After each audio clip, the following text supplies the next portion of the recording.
So I had a bit of a rant yesterday about Rachel Souza, the Children's Commissioner, and I'm not finished yet, actually. As the day went on, I got more and more angry, and then I got more and more comments, and then I read what people were saying about what their children were going through because of this VAT on education policy. And I didn't just get comments from the Rich Tarquins and Philomenas, as everyone likes to call them. I got quite a lot of comments from the kids in state school as well who have been adversely affected. But you know what I got overwhelmingly? People saying, I wrote to her, she hasn't got back to us. My daughter wrote to her, she hasn't got back to us. And it highlights yet again how we are becoming, or not we, but the people at the top of the tree are becoming a nation of gaslighters. She gaslit the kids. She ignored them. At a time when everything was being threatened for them, and she ignored them because she doesn't want to get into party politics. But she's quite happy to do that when she's talking about nudifying apps. That's okay. She says her job is to make sure that laws aren't passed in Westminster without the children being consulted and without her being consulted. She doesn't even consult the children. So why on earth would she expect the government to do it? These children have no one at the top of the tree to listen. And this is one area where I will say the opposition is absolutely nailing it.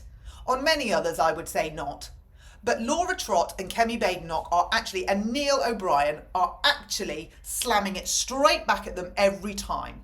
The problem is they don't care. They're not listening. So they're like, you can say what you want. We're just going to blame it on 14 years of you lot. But at least for once, there is an opposition that is opposing.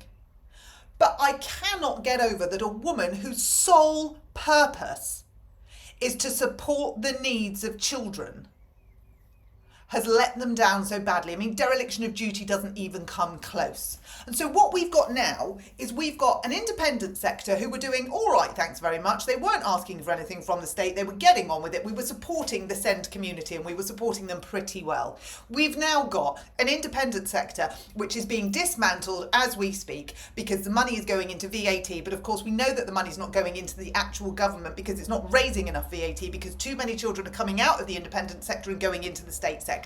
The state sector is on its knees. SEND is on its knees. Bridget Phillipson keeps saying it's on its knees.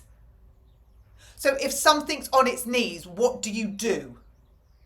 Do you turn the life support off or do you actually try and rebuild it?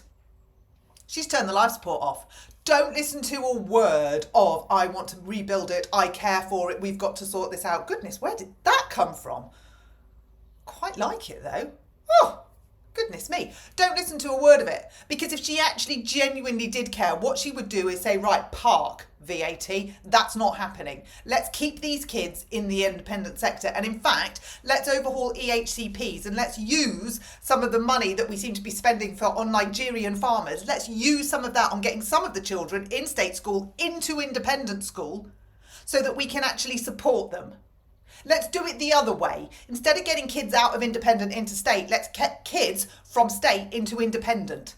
Let's fund that.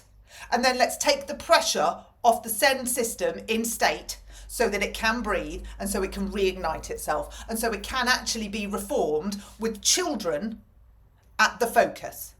Because right now what you've got in the independent sector is they're having to make cuts because, of course, even though Bridget said there was loads of money, broad shoulders, they can absorb it. Of course they can't. I mean, the money tree, it's not real, Bridget. I hate to break it to you. It doesn't exist. So schools are making cuts. And you know what's going? SEND, pastoral, help, the support, the very reason these children are in there. And I say that from first-hand experience. And I've got a kid going into year 9 next year who is saying to me, I would rather be homeschooled. If the support's not there, I would rather be homeschooled. And at this point in time, I'm with her. So all of that has changed since January. Amazing.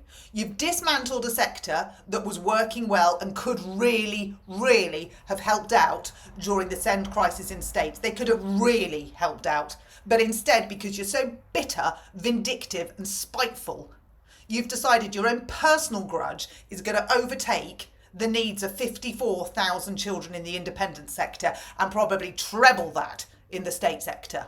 Your own agenda, your own absolute jealousy, red flashy-eyed vindictiveness. I don't know how you and Rachel Souza sleep at night. I really don't. But you should have nothing to do with children. And if the rumours are true, and we are hearing them that you are going to get the sack, good. And take Rachel Souza with you and take Rachel Reeves with you. Get out, be gone. And then have my dog doing the job, because he shows compassion, integrity, and moreover, he cares about children. You and Rachel Reeves, you couldn't give two hoots. And it's disgusting.